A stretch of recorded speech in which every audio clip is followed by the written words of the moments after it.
안녕하세요. 오늘 저희가 좀 깊게 파고들 주제는요. 바로 인공지능, AI 주식 환경입니다. 네, 특히 엔비디아와의 관계로 많은 주목을 받았는데 최근 월스트리트 일부에서는 좀 다른 목소리가 나오는 두 기업이 있죠. 그렇죠. 슈퍼 마이크로 컴퓨터하고 인텔, 이 두 회사 이야기를 좀 나눠보겠습니다.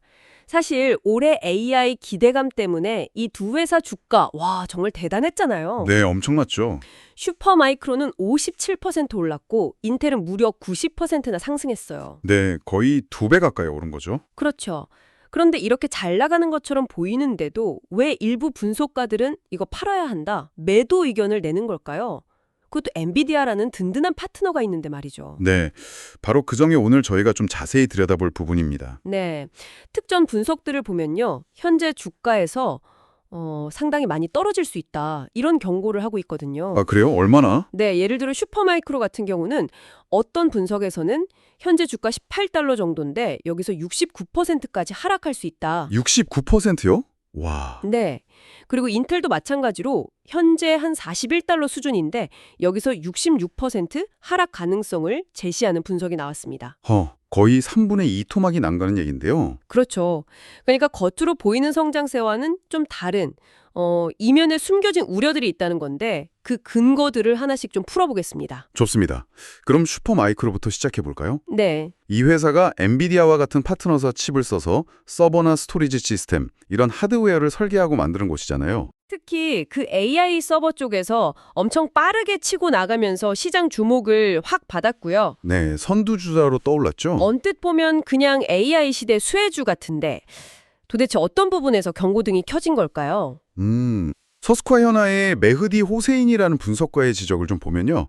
가장 큰 우려는 역시 지속 가능한 경쟁 우위, 그러니까 흔히 말하는 경제적 해자가 부족하다는 겁니다. 경제적 해자요. 네.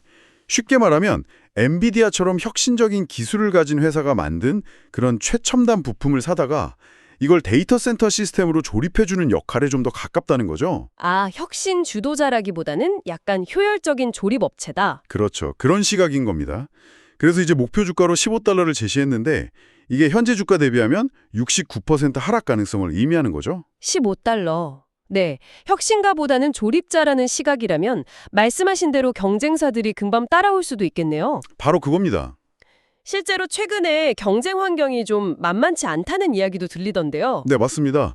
예를 들어서 그 델 테크놀로지스 있잖아요. 네, 델. 여기가 원래 슈퍼마이크로 고객사였던 코아 위브나 뭐 일론 머스크의 XAI 같은 곳에 제품을 공급하기 시작했다는 소식도 있었죠. 아, 고객사를 뺏기는 그런 상황이군요. 그렇죠.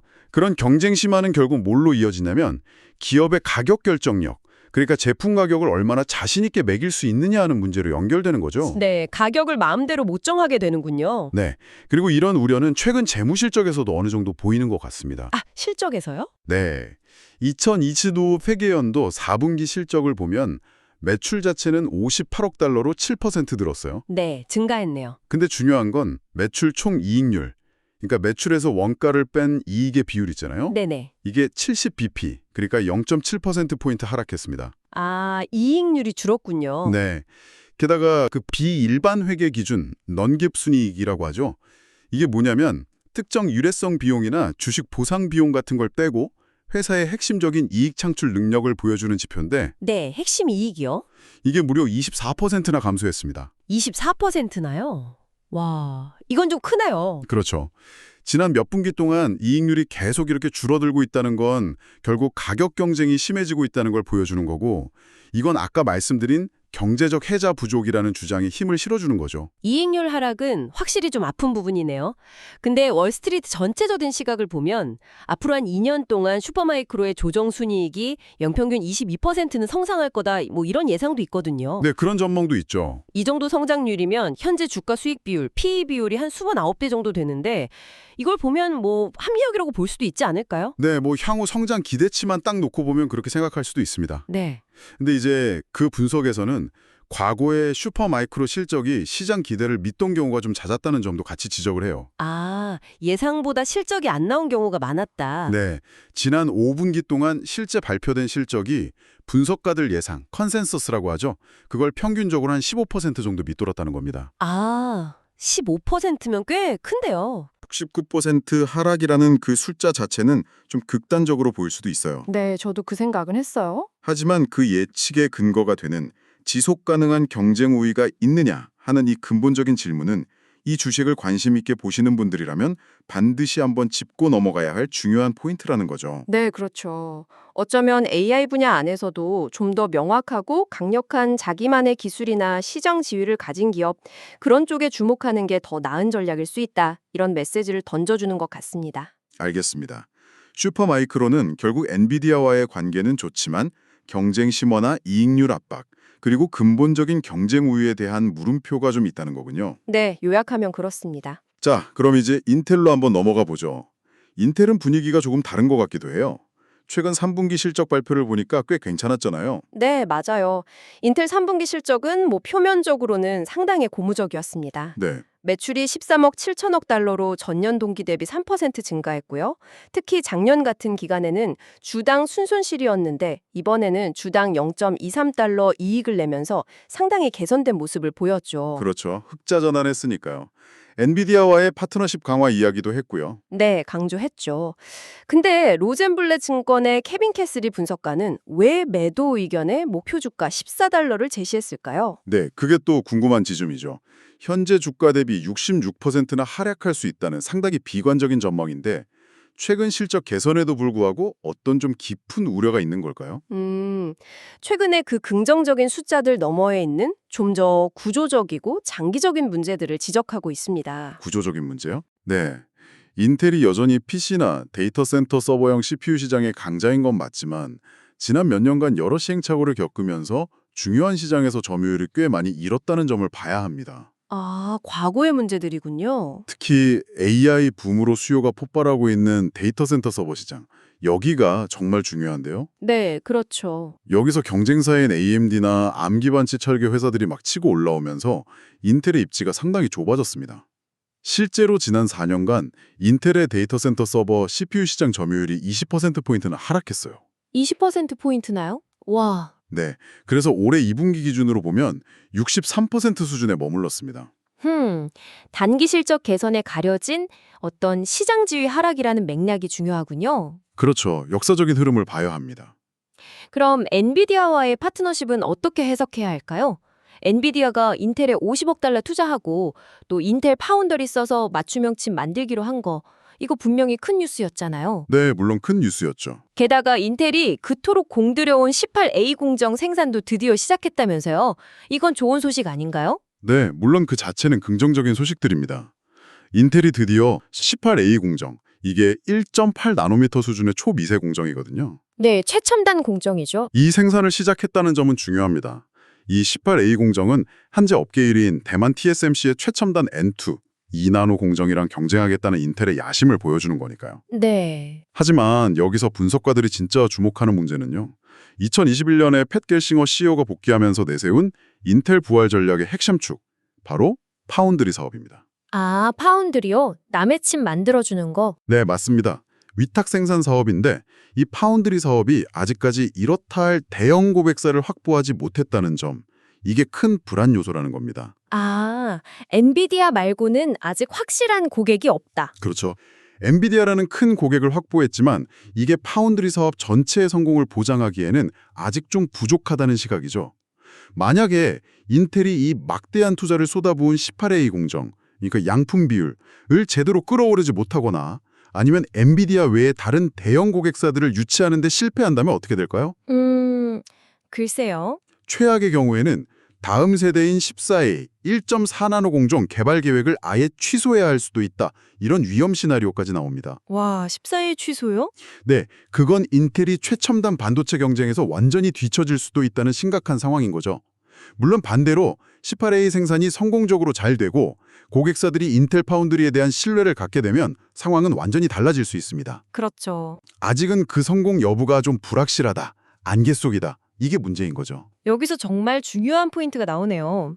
엔비디아와의 협력 혹은 18A 공정 시작 같은 단기적인 호재는 있지만 인텔의 미래를 좌우할 이 파운드리 전략의 성공 여부가 아직은 확실하지 않다. 네, 핵심은 그거죠. 실제로 월스트리트에서는 앞으로 2년간 인텔의 연평균 매출 성장을 고작 2% 수준으로 굉장히 낮게 보고 있더라고요. 네, 상당히 보수적이죠. 그렇다면 현재 주가 매출 비율, PS 비율이 3.1배인데 이런 낮은 성장 전망하고 파운드리 사업의 불확실성을 생각하면 이 3.1배라는 수치가 좀 높아 보이는 걸까요? 네, 바로 그런 관점에서 보면 충분히 비싸 보일 수 있다는 분석입니다. 아, 낮은 성장 전망에다가 앞서 말한 여러 실행상의 위험들, 특히 파운드리 사업의 성공 여부에 대한 불확실성, 이런 걸 다 감안하면 현재 주가 수준을 정당화하기가 좀 어렵지 않냐, 이런 시각인 거죠. 네.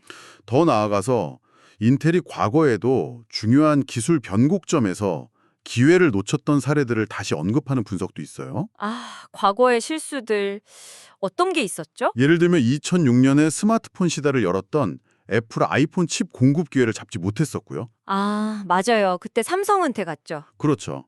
그리고 2017년에는 AI 시대를 예고했던 오픈 AI에 데이터 센터형 하드웨어를 공급할 기회를 또 놓쳤다는 점도 지적합니다.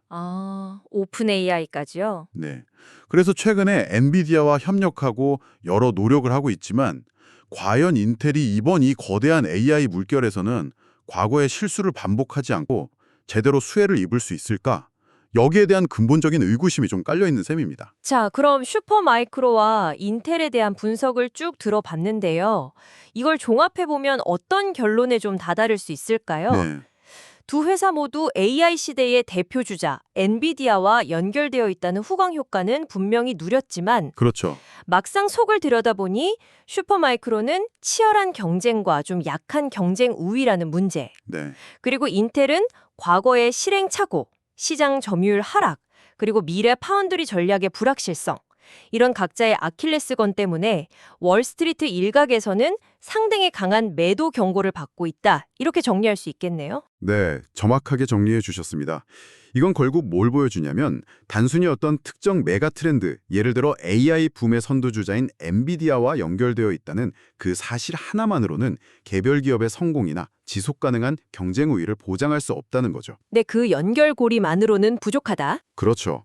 아무리 유망해 보이는 분야라고 해도 결국에는 각 기업이 가진 본질적인 경쟁력, 재무 건전성, 시장 내에서의 위치, 그리고 약속한 전략을 실제로 해내는 실행 능력, 이런 걸 꼼꼼히 따져봐야 하는 어찌 보면 투자의 가장 기본 원칙을 다시 한번 확인시켜주는 사례라고 할 수 있겠습니다. 네.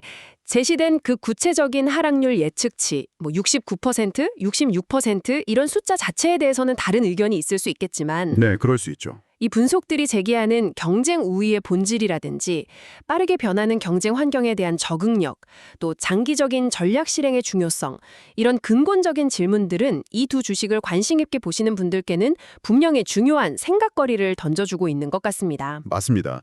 단순히 엔비디아 관련주라는 그 꼬리표 너머를 좀 봐야 한다는 거죠. 네, 정확합니다. 고려해야 할 점이 정말 많군요. AI처럼 이렇게 흥미진진하면서도 복잡하게 얽힌 분야일수록 겉으로 보이는 뉴스나 기대감 너머의 실체를 파악하려는 노력이 더더욱 필요하다는 걸 새삼 느끼게 됩니다. 그렇습니다.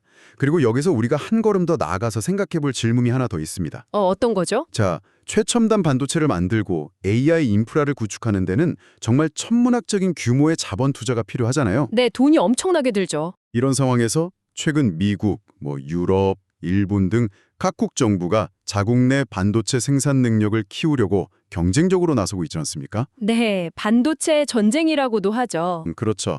이런 소위 반도체 자립을 향한 각국 정부의 전략적인 움직임, 그리고 막대한 보조금 지급 경쟁, 이런 것들이 앞으로 인텔이나 TSMC, 삼성전자 같은 기존의 강자들은 물론이고 또 새로운 경쟁자들의 구도에 과연 어떤 영향을 미치게 될까요?